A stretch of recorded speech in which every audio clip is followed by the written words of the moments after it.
Assalamualaikum dan salam sejahtera. Saya Ain Ashikin binti Uslam. Hari ini saya akan membentangkan kajian tindakan saya yang bertajuk meningkatkan fokus dan penglibatan murid dalam PDP Bahasa Melayu melalui teknik Think, Pair, Share. Kajian ini dijalankan di SMK Bandar Samariang melibatkan murid tingkatan 1 Fatanah yang seramai 31 orang. Kajian ini berfokuskan kepada situasi sebenar semasa proses pengajaran dan pembelajaran Bahasa Melayu berlangsung di dalam kelas. Seterusnya, isu dan cabaran dalam kelas. Berdasarkan pemerhatian saya, terdapat beberapa isu utama dalam kelas. Yang pertama, murid menunjukkan tahap fokus yang rendah semasa PDP. Yang kedua, murid sering bercakap perkara yang tidak berkaitan. Ketiga, murid kurang memberi respon apabila guru menyoal. Dan yang terakhir, penglibatan murid dalam aktiviti PDP adalah rendah. Keadaan ini telah menjejaskan keberkesanan pengajaran dan pembelajaran secara keseluruhan.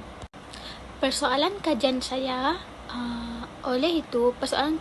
adalah bagaimana penggunaan teknik Think, Pair, Share dapat meningkatkan fokus murid, dapat meningkatkan penglibatan murid dan serta mengurangkan tingkah laku bercakap dalam PDP Bahasa Melayu. Seterusnya, strategi intervensi.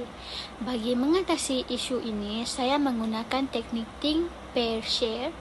Teknik ini merupakan satu pendekatan pembelajaran kooperatif yang berpusatkan murid.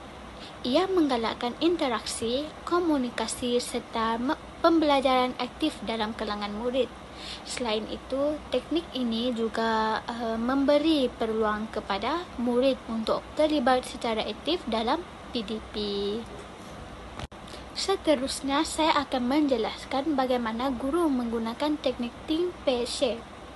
Langkah pertama, Think. Guru akan mengemukakan soalan atau tugasan kepada murid. Kemudian murid diberi masa untuk berfikir secara individu.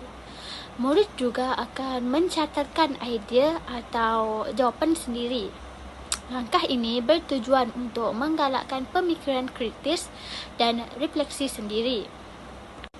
Untuk langkah yang kedua ialah Pair. Murid akan membincangkan dengan pasangan masing-masing. Mereka akan berkongsi idea dan membandingkan idea yang telah difikirkan tadi. Seterusnya, mereka akan membina jawapan yang lengkap ataupun susun atur jawapan. Langkah ini dapat menggalakkan komunikasi dan kerjasama antara murid. Yang terakhir, langkah ketiga iaitu idea dan membandingkan idea yang telah difikirkan tadi. Seterusnya, mereka akan membina jawapan yang lengkap ataupun susun atur jawapan. Langkah ini dapat menggalakkan komunikasi dan kerjasama antara murid. Yang terakhir, langkah ketiga iaitu Share. Murid akan berkongsi hasil pembincangan dengan kelas. Guru akan Untuk langkah yang terakhir iaitu Share. Murid akan berkongsi hasil perbincangan dengan kelas. Guru akan memilih.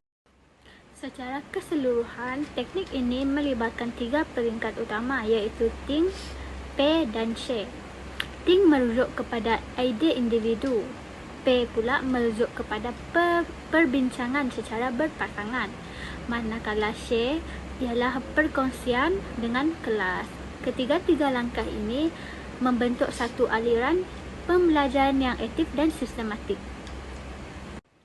Kooperatif dapat meningkatkan penglibatan murid. Selain itu, interaksi sosial pula membantu proses pembelajaran menjadi lebih berkesan. Seterusnya, aktiviti berpasangan dapat mengurangkan tingkah laku yang tidak relevan. Teknik ini juga memberi peluang kepada semua murid untuk terlibat secara aktif.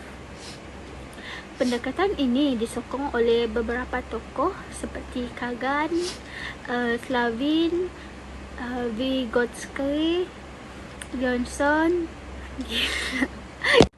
Pemilihan teknik ini adalah berdasarkan beberapa justifikasi daripada kajian lepas. Yang pertama, pembelajaran kooperatif didapati dapat meningkatkan penglibatan murid. Seterusnya, interaksi sosial pula membantu proses pembelajaran menjadi lebih berkesan.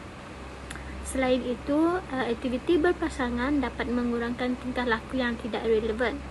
Teknik ini juga memberi peluang kepada semua murid terlibat secara aktif. Pendekatan ini disokong oleh beberapa tokoh seperti Kagan, Slavin, Vygotsky, Johnson, Gillis dan Lyman sebagai pengasas teknik Think, Pair, Share. Bagi pengumpulan data, 3 kaedah telah digunakan. Yang pertama, borang pemerhatian digunakan untuk menilai tahap, fokus dan tingkah laku murid serta merekodkan kekerapan penglibatan dalam PDP. Yang kedua, ujian pra dan ujian pasca dijalankan untuk mengukur tahap kefahaman murid sebelum dan selepas intervensi. Ketiga pula ialah refleksi murid digunakan bagi mendapatkan maklum balas tentang pengalaman pembelajaran mereka. Untuk kejayaan kajian ini diukur melalui beberapa kaedah. Antaranya ialah perbandingan keputusan ujian pra dan ujian pasca. Selain itu, analisis perubahan tingkah laku melalui pemerhatian lebih sistematik. Sebagai bentuk, teknik Think, Pair, Share ini dapat memberi kesan dalam meningkatkan fokus dan penglibatan murid dalam PDP Bahasa Melayu. Bukan itu saja, teknik ini juga menyokong pelaksanaan PDP yang aktif dan berpusatkan murid. Itu saja daripada saya. Sekian, terima kasih.